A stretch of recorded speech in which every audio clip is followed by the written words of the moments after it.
in your booklet, 5 mindfulness trainings, and encourage you to chant along if you feel comfortable or just to listen. But yeah, after the chant, we will observe noble silence until the end of service. So, thank you for all being here.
Reverence for life. Aware of the suffering caused by the destruction of life, I am committed to cultivating the insight of interbeing and compassion and learning ways to protect the lives of people, animals, plants, and minerals. I am determined not to kill, not to let others kill, not to support any act of killing in the world, in my thinking, or in the way of life. Seeing that harmful actions arise from anger, fear, greed, and intolerance, which in turn dualistic, discriminative thinking, I will cultivate openness, non-discrimination, and non-attachment to views in order to transform violence, fanaticism, dogmatism in myself and the world. True happiness. Aware of the suffering caused by exploitation, social injustice, stealing, and oppression, I am committed to practicing generosity in my thinking, speaking, and acting. I am determined not to steal, not to possess anything that should belong to others, and I will share my time, energy, and material resources with those who are in need.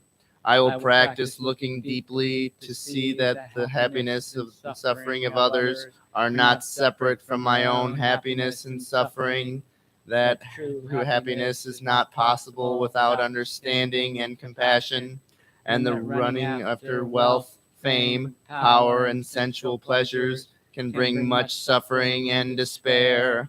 I am aware that the happiness depends on my mental attitude and not external conditions, and that I can live happily in the present moment simply by remembering that I already have more than enough conditions to be happy. I am committed to practicing right livelihood so I can help reduce the suffering of living beings on earth and stop contributing to climate change. True love. Aware of the suffering caused by sexual misconduct, I am committed to cultivating responsibility and learning the ways to protect and safely integrity of individuals, couples, family, and society. Knowing that sexual desire is not love and that sexual activity motivated by craving always harms myself as well as others, I am determined not to engage in sexual relations without true love and a deep long-term commitment made known by my family and friends. I will do everything in my power to protect children from sexual abuse and to prevent couples and families from being broken by sexual misconduct. Seeing the body and mind are one, I am committed to learning appropriate ways to take care of my sexual energy and cultivating loving kindness, compassion, joy, and inclusiveness, which are the four basic elements of true love. For my greater happiness and the greater happiness of others, practicing true love, we know that we will continue beautifully into the future.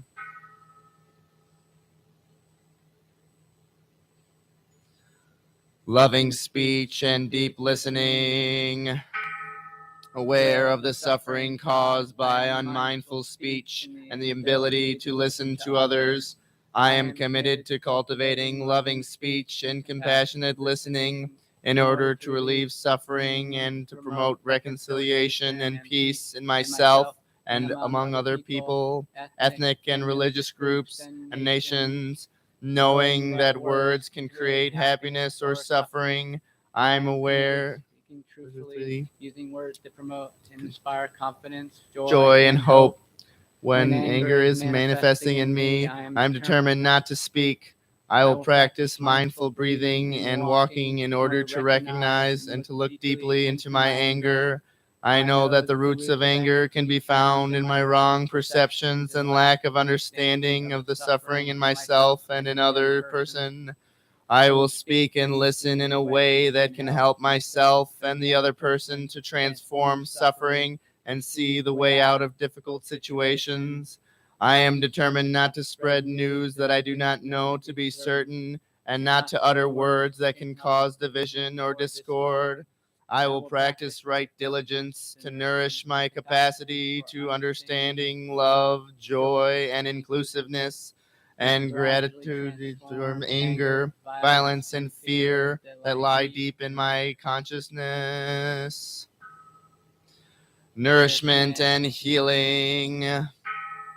Aware of the suffering caused by unmindful consumption, I am committed to cultivating good health, both physical and mental, for myself, my family, my society, by practicing mindful eating, drinking, and consuming. I will practice looking deeply into how I consume the four kinds of nurturements, namely edible foods, sense impressions, volition, and consciousness. I am determined not to gamble or to use alcohol, drugs, or any other products which contain toxins, such as certain websites, electronic games, TV programs, films, magazines, books, and conversations. I will practice coming back to the present moment to be in touch with the refreshing, healing, and nourishing elements in me and around me, not letting regrets and sorrow drag me back into the past, nor letting anxieties, fear, or craving pull me out of the present moment. I am determined not to try to cover up loneliness, anxiety, or other sufferings by losing myself in consumption. I will contemplate interbeing and consume in a way that preserves peace, joy, and well-being in my body and consciousness, and in the collective body and consciousness of my family, my society, and the earth.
I'd like to invite our incense lighters to come forward, please.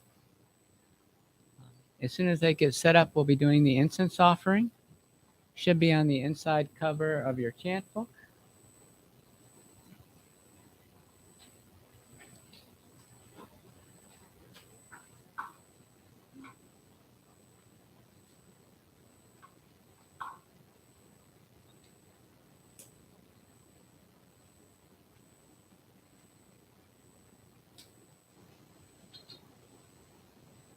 I invite you to follow along with me. In gratitude, we offer this incense throughout space and time to all Buddhas and Bodhisattvas. May it be fragrant as earth herself, reflecting careful efforts, wholehearted awareness, and the fruit of understanding slowly ripening. May we and all beings be companions of Buddhas and Bodhisattvas. May we awaken from forgetfulness and realize our true home.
Good morning. Nice to see so many people here today. My name is Kunga Nyima. I am one of the teachers here at the temple. I wanted to start with a few courtesy announcements. We have a downstairs area that's available for families with small children. There's toys down there and other things, a water fountain, bathroom. There's also a bathroom on the other side of that wall. If you're going to use the bathroom during the service, we ask you not walk directly in front of the dais, just walk across the back there. When we do our chants, just be aware of your own voice. Chant loud enough so you can hear yourself, but not so loud that you can't hear others. That way we can all be in unison. And we're striving for an upbeat, cheerful, joyous chant. I'd like to invite everyone to stand up and greet each other silently with bows. If you are comfortable with that.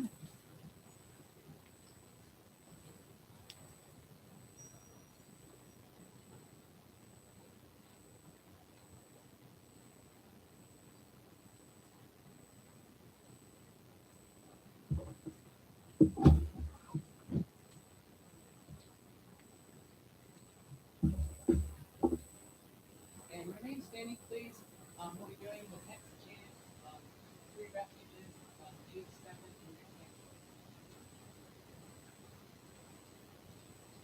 10.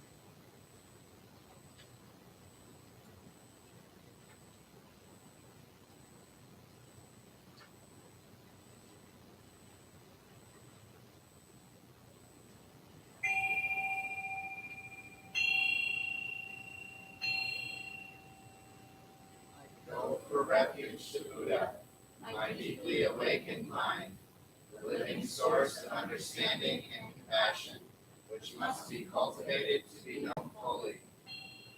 I go for refuge to Dharma, the path of mindful living, leading to healing, joy, and enlightenment, the way of peace, which must be cultivated to be known fully. I go for refuge to Sangha, a loving and supportive community of practice, realizing harmony, awareness, and liberation, which must be cultivated to be known fully. I am aware that the three jewels are within my heart. I vow to realize them. I vow to understand living beings and their suffering. I vow to cultivate loving kindness and compassion, and to practice joy and equanimity. I vow to live simply and sanely, content with few possessions, and to keep my body healthy. I vow to let go of all worry and anxiety in order to be light and free. I am aware that I owe so much to my parents, teachers, friends, and all beings. I vow to be worthy of their trust, to practice wholeheartedly, so that understanding and compassion will flower, and I can help living beings be free from their suffering. May the Buddha, the Dharma, and the Sangha support my efforts. May the Buddha, the Dharma, and the Sangha support my efforts. May the Buddha, the Dharma, and the Sangha support my efforts.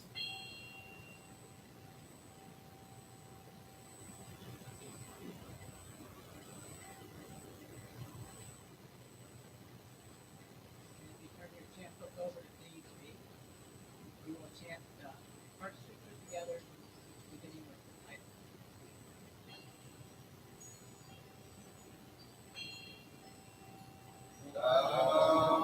Dhamma Prajna Paramita Hridaya Sutra. The Bodhisattva of great compassion, from the deep practice of prajna, paramita, received the emptiness of all 5 skandhas and delivered all beings from their suffering. O Shariputra, form is no other than emptiness, Emptiness no other than form. Form is emptiness, emptiness form. The same is true of feeling, thought, impulse, and consciousness. O Shariputra, all dharmas are empty. They are not born nor annihilated. They are not defiled nor immaculate. They do not increase nor decrease.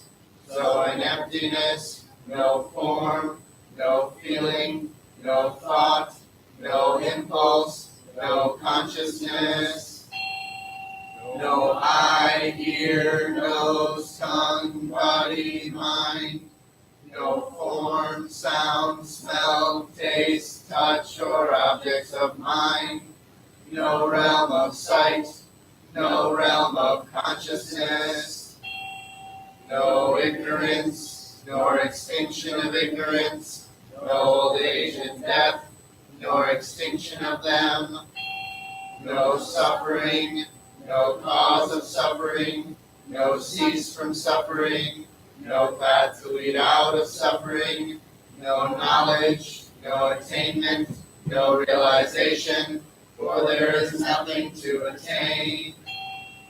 The Bodhisattva holds on to nothing but prajna, paramita. Therefore the mind is clear of any delusive hindrance. Without hindrance there is no fear. Away from all perverted views, one reaches final nirvana. All Buddhas of past, present, and future, through faith in prajna, paramita, attain to the highest perfect enlightenment. Know then the prajna, paramita, is the great Dharani, the radiant fearless mantram, the utmost supreme mantram, which is capable of allaying all pain. This is true beyond all doubt. Proclaim now the highest wisdom, the prajna, paramita. Gate, gate, ara gate, ara samgate, bodhisvaha. Gate, gate, ara gate, ara samgate, bodhisvaha. Gate, gate, ara gate, ara samgate, bodhisvaha. Dhamma prajna paramita hridaya sutra.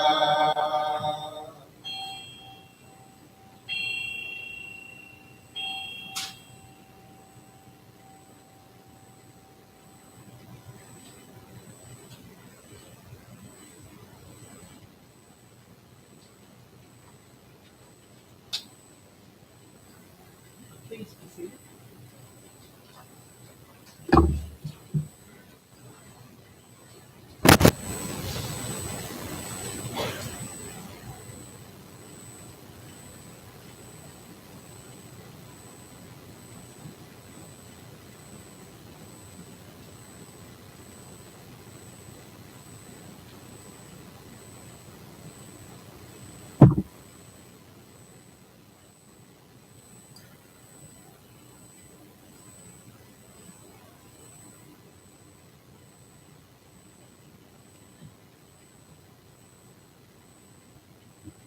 So like I said before, my name is Kunga Nyima, and I am one of the Dharma teachers here at the temple.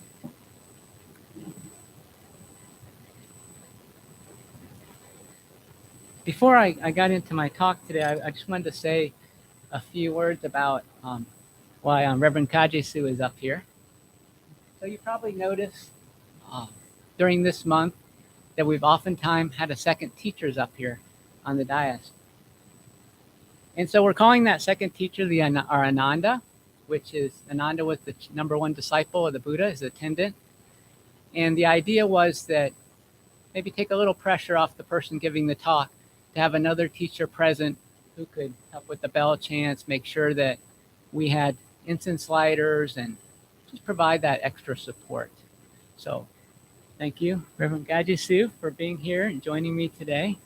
Also, thank you to the incense lighters and our greeter, Nasan Star, for helping organize all that this morning. When I came in this morning, I came in 8:30. I come from St. Joe, so I left the house about 10 after 7. I got here about 8:30. And the temple was just full of activity. People were setting up cushions, cleaning the bathrooms, doing everything that needed to be done. And it just really felt good. I mean, there's a lot of positive energy from that, seeing all these people invested. So thank you, everyone who is here this morning, especially the preceptors who have been putting in an extra hour before service every morning, every Sunday morning since September as part of their training to help us out. As long as I'm expressing gratitude, I wanted to express gratitude to Venerable Hangsu or Venerable Yangsu. Venerable Yangsu has been my mentor for the last 2 years in the Dharma teacher program before I became a teacher, and also continues to be my mentor as I trained to be a monk. Really, really helpful, and just helping me take my knowledge of Buddhism out of my head and just like putting it into action, like where the rubber hits the road. I mean, I think that's the most valuable thing I've taken away from him. And I also want to thank the other members of the Dharma Council. Really been helpful.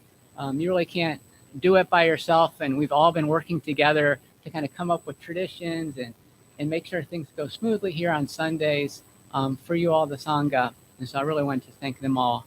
And then the other person I wanted to thank was Reverend Shuji, who runs a Just Sit group, a Zen group.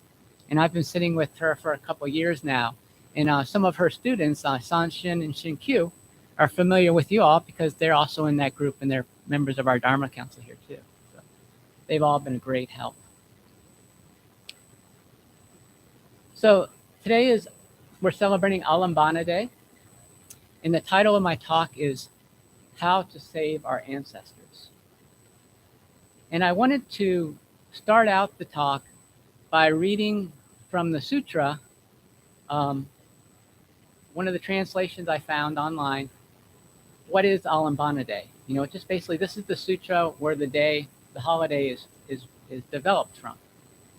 So this will give you a little bit of a sense of the tradition it's coming from. You know, this is a sutra that's probably, 2,000 years old. So you'll get a little sense of a different type of language and maybe a different type of worldview. Thus have I heard. At one time, the Buddha dwelt at Shravasti in the garden of the benefactor of orphans and the solitary. Great Madhyayana had just obtained the 6 penetrations and wished to cross over his father and mother to repay their kindness for raising him. Thus, using his way eye, he regarded the world and saw that his deceased mother had been born among the hungry ghosts. Having neither food nor drink, she was but skin and bones. Great Madhyayana felt deep pity and sadness, filled a bowl with food, and went to provide for his mother. She got the bowl, screened it with her left hand, and with her right hand made a fist of food. But before it entered her mouth, it turned into burning coals, which could not be eaten. Great Madhyayana called out and wept sorrowfully, and hastened to return to the Buddha and set forth all of this. The Buddha said, "Your mother's offenses are deep and firmly rooted. You alone do not have enough power. Although your filial sounds move heaven and earth, the heaven spirits, the earth spirits, twisted demons, and those outside the way, Brahmins and the 4 heavenly king gods, are also without sufficient strength. The awesome spiritual power of the assembled Sangha of the 10 directions is necessary for liberation to be attained. I shall now speak a Dharma of rescue, which causes all those in difficulty to leave worry and suffering and to eradicate obstacles from offenses. The Buddha told Magayayana, the 15th day of the 7th month is the Parvarana day for the assembled Sangha of the 10 directions. For the sake of fathers and mothers of 7 generations past, as well as for fathers and mothers of the present who are in distress, you should prepare an offering of clean basins full of hundreds of flavors, and the 5 fruits, and other offerings of incense, oil, lamps, candles, beds, and bedding, all the best of the world, to the greatly virtuous assembly Sangha of the 10 directions. If one thus makes offerings to these Pravarana Sanghas, one's present father and mother, parents of 7 generations past as well, parents of 7 generations past, as well as the 6 kinds of close relatives, will escape from the 3 paths of suffering, and at the time attain release. Their clothing and food will spontaneously appear. If the parents are still alive, they will have wealth and blessings for 100 years. Parents of 7 generations past will be born in the heavens. Transformationally born, they will independently enter into the celestial flower light and experience limitless bliss. So I didn't read the whole sutra, but that's the good part of it.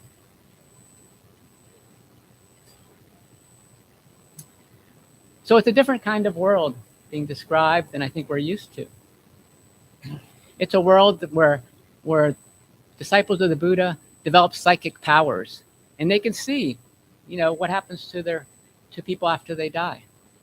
It's a world where the hell realm is a real place, where real people suffer and people can be visited, and monks can use their psychic powers to go and visit them.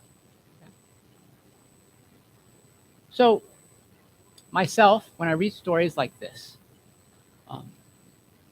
is so different from my everyday perception of the world that immediately I want to doubt, or I want to think, that this is just some cultural baggage that I need to let go of. But when I work with that, I realize that I really don't need to decide whether or not this actually happened, or these different realms or these psychic powers can be developed. I can just really let that go. It's not really that important as far as what's important about this story.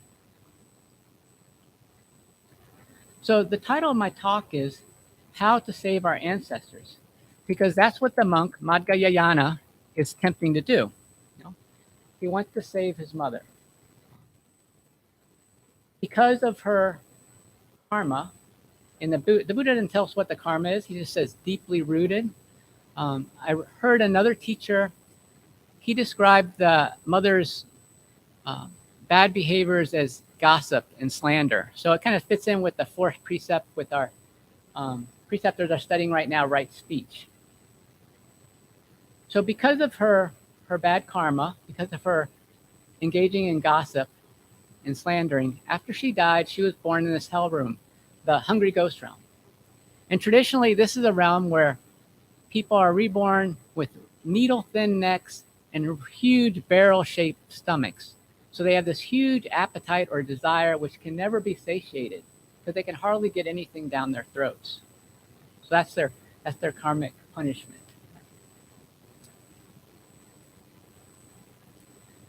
So I want to talk a little bit more about karma because that's brought out.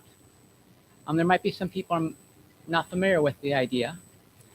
In Buddhism, the idea is that our actions of body, speech, and mind have effects in the world. And those effects aren't random effects. They're related to what kind of action of body, speech, and mind we put out there. So Madhyayana's mother, her action was gossip. Right? So that the effects of that gossip was creating harm for others. But you can also imagine it probably caused harm for her when she was alive as well, right? If you're gossiping about people in negative ways, people know. The people you're gossiping know that's what you do. So her reputation probably wasn't very strong. That was the effect of her gossip. People were probably reluctant to share things with her because of the way she shared that information. In modern times, we can think of this idea of how of our negative actions during our life affect us after death as being related to maybe our reputations. Okay? So if you're, sometimes we hear about this with celebrities or historical figures. They have a certain, when they pass away or when they're alive, there's a certain understanding of who this person is. And then when they pass away, or maybe years later, when we get a fuller picture of the person, maybe their reputation changes, and maybe that suffers because of that. I think there's been colleges and state buildings that have been renamed because we rediscover later that the history of the person this was named after was not something that nowadays that we would accept. But there's another way that our karma that we have during life continues to affect us after death. And I'm gonna say that is through the lives of our children. And as children of parents, which all of us are, we have our parents within us. In a very real way, our parents are part of us. Through our DNA, right? DNA from our parents is what decides physically who we are, what we look like physically, how tall we are, what color our hair is, what color our eyes are. And not just our parents too, right? Ancestors, because some of those genetic traits will skip generations, then they'll pop back up, like red hair, things like that. But it's not just the physical that we are representations of our ancestors and parents, but also psychological. In Buddhism, there's this idea that our consciousness, part of our consciousness is called stored consciousness. And this is the part of the consciousness we draw from for all the emotions that we experience in the world. And they don't just come from nowhere. They're seeds that are deposited in our consciousness by our ancestors, our parents, their parents, and so on. So if I give to a personal example, my mother was a very calm and level-headed person. She was an ICU nurse, so she was a head nurse, so she was around death and dying all the time. But she didn't bring that home from work. She worked 8 to 5, came home, made dinner, cleaned up, never shared any stress from work. Very mellow. And I noticed in myself that I have those same attributes, that I can go into situations that are very stressful and it doesn't overwhelm me. I can maintain my equanimity. And I feel like that, part of it's from my studying, but a lot of it comes from my mother too. It's just kind of like a natural thing she passed on to me through those seeds. There's other seeds that she passed on that maybe are less helpful. She wasn't really sharing with her emotions. Maybe that's the other side of being able to handle a lot of stress, is you don't let it get to you. So even when she was dying from cancer, we never talked about the fact that she was dying. She never went into hospice. I didn't know what her funeral plans were. I remember growing up when other relatives passed away, we didn't, on her side of the family, we didn't attend their funerals. And even her parents, who both died when she was like in her 20s, she never talked about them. So I really don't know a lot about her. And then I find that myself, I also have that same reluctance maybe to share, to deal with difficult emotions, to express, emotions like sadness and kind of things like that. So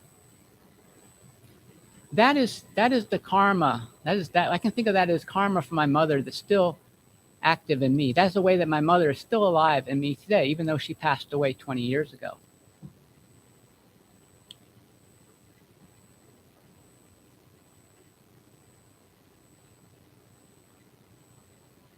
So I want to get back to the sutra. The Buddha recommends to the great Magayayana to make offerings to the Sangha of the 10 directions, of clean basins full of hundreds of flavors, 5 fruits, offerings of incense, oil, lamp, candles, bed, and bedding, all the best for the world. So when I read this, I think of the Sangha of the 10 directions as the world. Everything that exists in the world is really the Sangha of the 10 directions. We think of our Sangha as here, people who come to service, but really, if you think of the Sangha as anything that supports your practice or helps you build your practice, it's everything in the world. And these offerings, which are offerings that appeal to the different senses we have, like sense of taste, sense of smell, sense of touch, those are how we interact with that world. So I think that this idea of making offerings to the world is the idea of examining how we are interacting in the world, because it is through those interactions that we can touch our ancestors.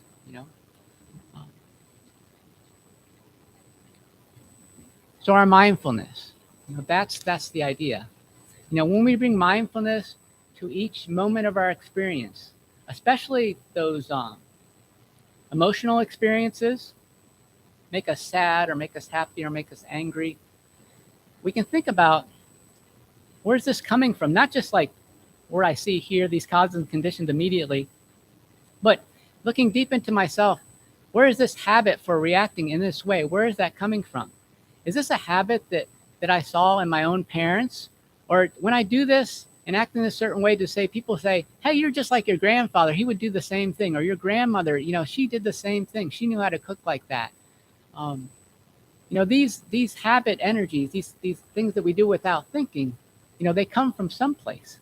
And the idea is they come from these seeds in our psyche, which have been placed there by our experiences, physical experiences that we have in our day-to-day life, but also some of them are inherited from our family. So I wanted to end my talk today by sharing a koan. The koan is, show me your original face, the face you had before your parents were born. So these koans they're meant to surprise you and take you out of your normal everyday thinking, not immediately answerable. And even if you do have an answer, there's many different answers. But what I would answer this koan by saying that every time that we act in a way that reminds ourselves or others of how our parents and grandparents or other ancestors acted, every smile or frown, every expression of happiness, anger, sadness, or non-expression of emotions are all examples of how we are showing our face before our parents were born, our original face. All of our emotional expressions. In this way, our ancestors are still alive and helping us and also hindering us in our interactions with the world. We can save our ancestors just like the great Magayayana by offering mindfulness to every sense interaction we have with the world.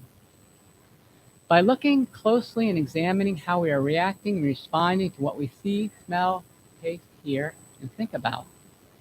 We are touching the seeds of our mothers and our fathers and our grandmothers and our grandfathers that we hold inside, and we can water them with loving kindness and compassion. Thank you so much.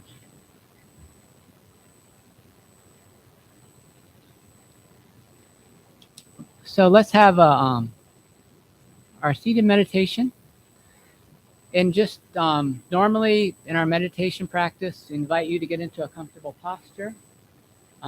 You've been sitting on these cushions for half an hour. If you're uncomfortable, we have chairs available in the back if you want to change your seating.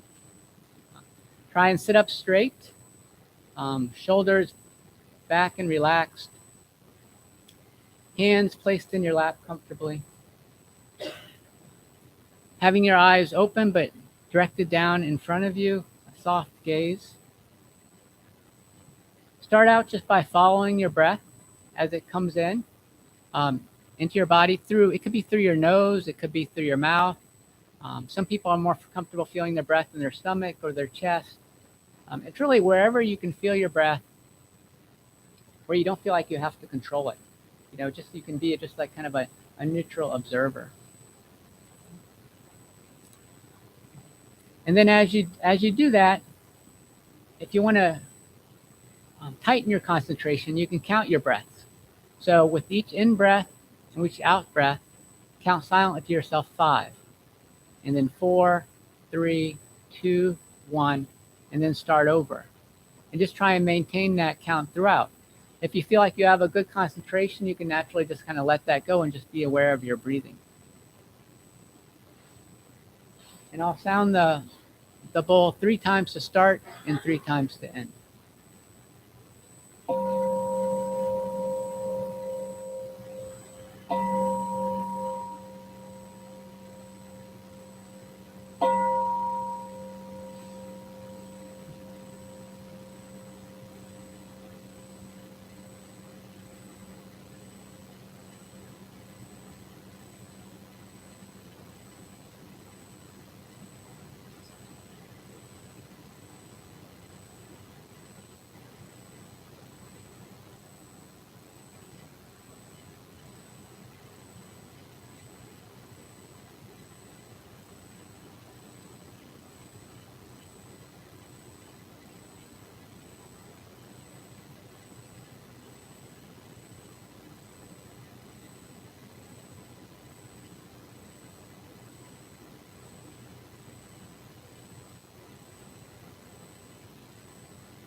So our next part of the service is our opportunity to share joys and concerns.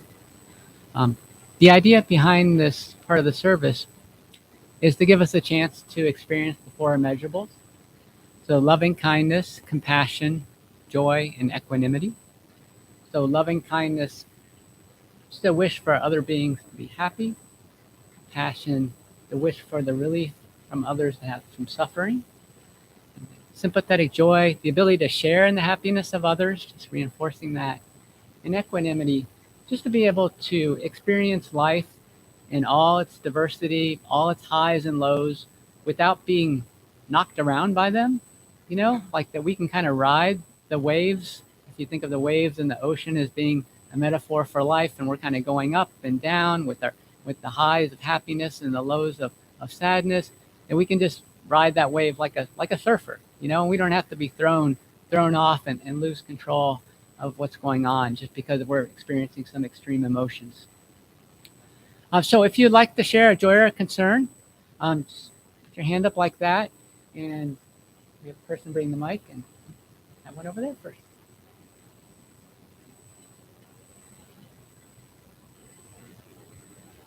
Is that mic on? And the speaker's on?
There we go. There it is. There it is. I'd like to share hopefully a joy for successful surgery. Also with that, the concern for our Sangha member Upaya, Jeff, who had surgery this past week. Hold space for him in our thoughts, and send him metta for a successful and fast recovery from his surgery.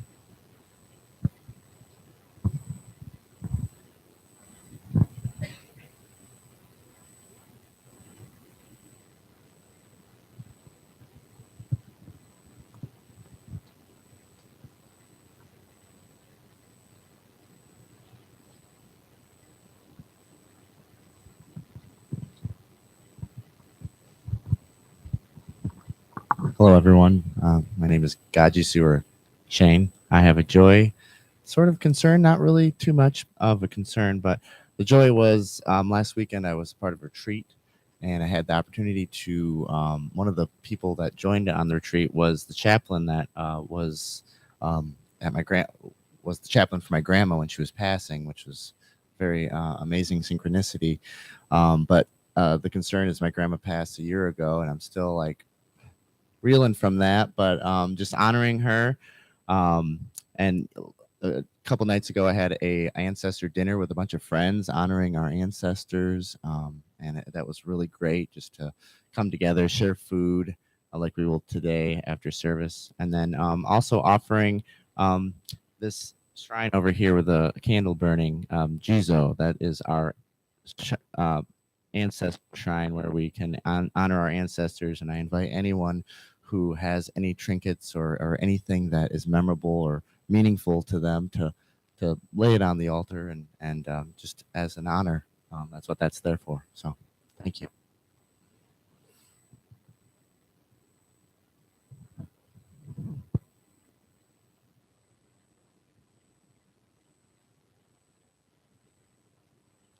I'll share a joy.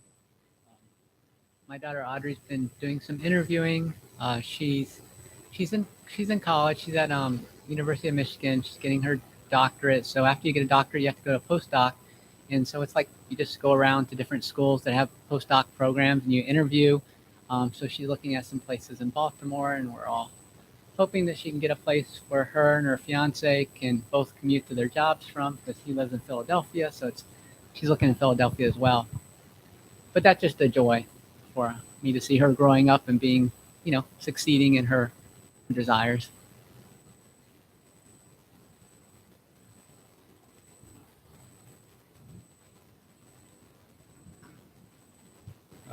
Amy online says her foster daughter is starting to feel safe and at home, and she's completely blooming now.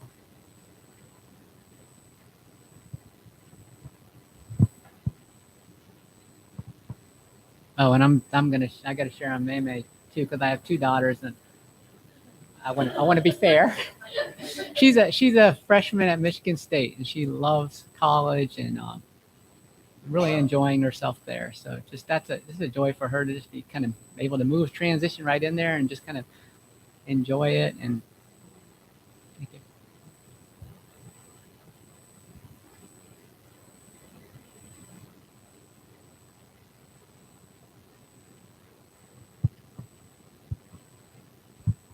Hi, I'm Alex. Yesterday, my wife and I got to take a trip, a sort of tree pilgrimage, because trees have a very special place in my heart. And we drove to what is called the Tunnel of Trees, which you recently heard about. Maybe other people who've been here longer than I have know about this. Up a part of M119, and that's absolutely gorgeous. And the leaves are all at absolutely peak color this weekend. We did this yesterday. It was just stunning, life-giving, an awesome time of connection to the wider world of which we are part. So, the lake on one side, glorious leaves above us, carpeting the forest floor. It was just really nice. Do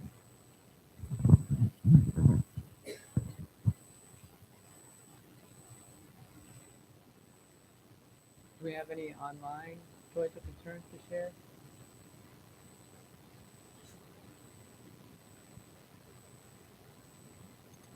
All right, so we're going to take a moment to just take these joys and concerns into our heart.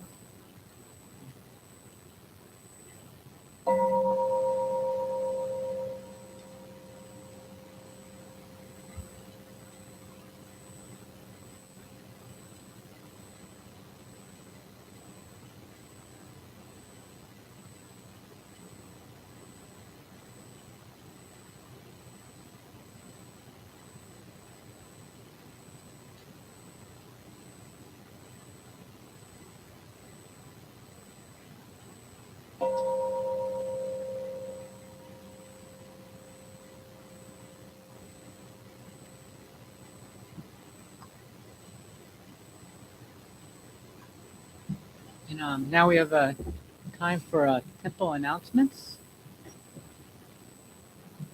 I have some announcements for November.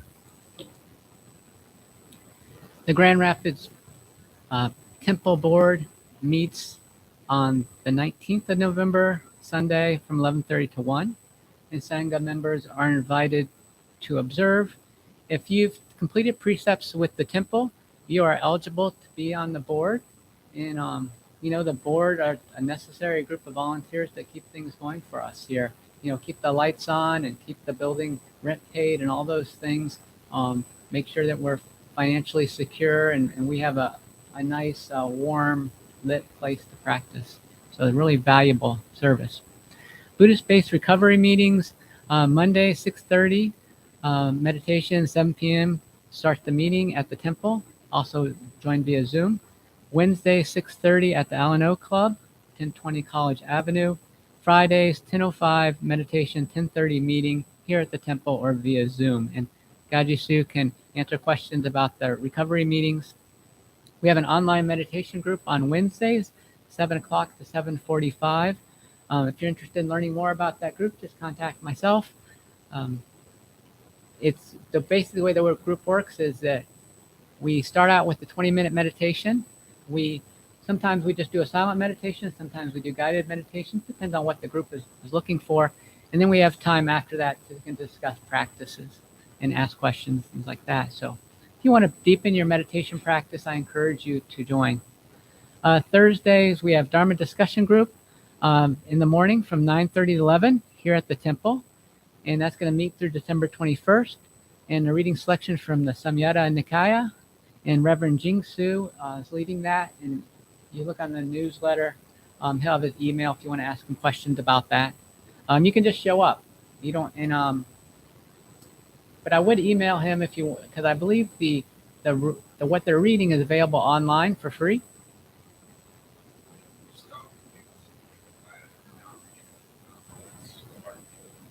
Okay.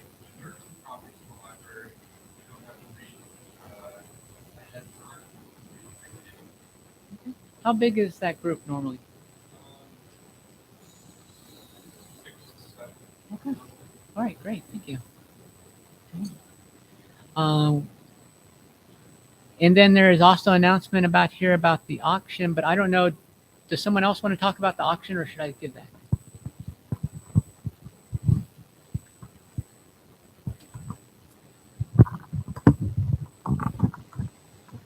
Morning, friends. Neither Gail or Anna could make it to service today, so they've asked me to make this announcement about the Temple Auxiliary. One second. Up here. So the Temple Auxiliary is holding a holiday online auction, and this is comprised of items that the Sangha has donated for auction. And so on Sunday, November 12th, after service, there will be items available to view here in the temple. And I think they'll be set up in the front lobby where you can take a look at them. And then Wednesday, November 15th at 8 a.m., the auction it's an online auction that'll go live. And it's on a site called Better World. And then the auction will close on Sunday, December 17th at 5 p.m.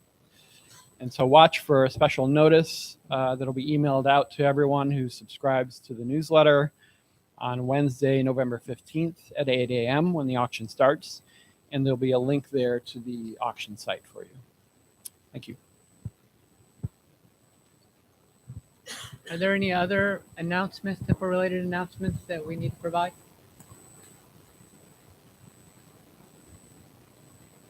No, do we have a person who's going to provide the Dana announcement?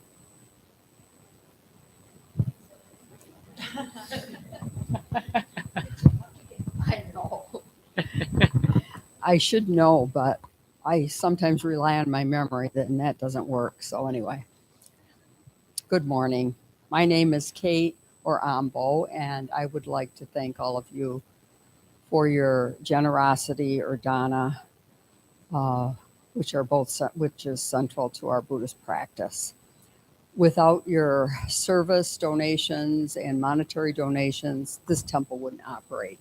All the things that Kunga mentioned about the lights and all that comes from you. So thank you to all of you. If you'd like to support the temple with service, you could talk to me if you'd like to be up here making this announcement. There are openings. Jake is downstairs and he does the potlucks and receptions. You could check with him. You could check with the clergy, or you could look in the newsletter. There are opportunities in there for service donations. If you want to do a monetary donation, there are Dana boxes at both entrances, or you could go to the temple website, zengr.org.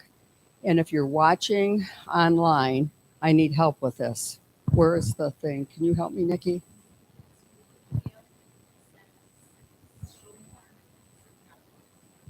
Did you hear that? No, they didn't. Online, they didn't hear it. So you have to see it.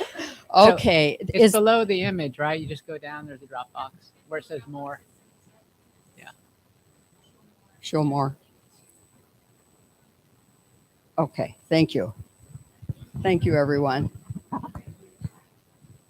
But are we doing a cleaning this coming up? Or like when we, It's today, what should we do as far as the temple? Today we don't, because Okay. we switched from the first Monday. Well, it wouldn't matter anyway, because the first Monday is next time. So Okay. So when we get done at service today, just leave everything, to straighten your cushions, leave it right as it is? yes. Okay. Okay. Thank you. Yeah. So we will be having our Ullambana potluck today. So please join us. It doesn't matter if you didn't bring food to share or not. We'll have food downstairs. Things will be marked with their ingredients. If you have food allergies or references, I think most of the things are vegetarian. When we get done with our final chants, just make sure your cushion is neat and centered with your chant. In the chant books, there will be someone going around and collect the chant books. Just leave all the handouts inside of the chant book, inside the front cover. And let's all rise and say our closing gathas.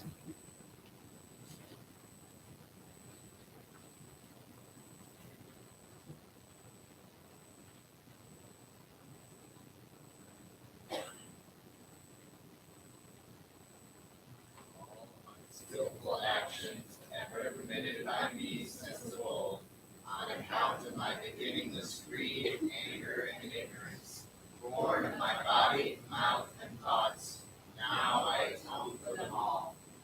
Vast is the road of compassion, a formless field of benefaction. I wear the Buddhist teachings for the benefit of all sentient beings. All beings, one body, I vow to liberate. Endless blind passion, I vow to uproot. Dharma gates without number, I vow to penetrate. The great way of Buddha, I vow to attain.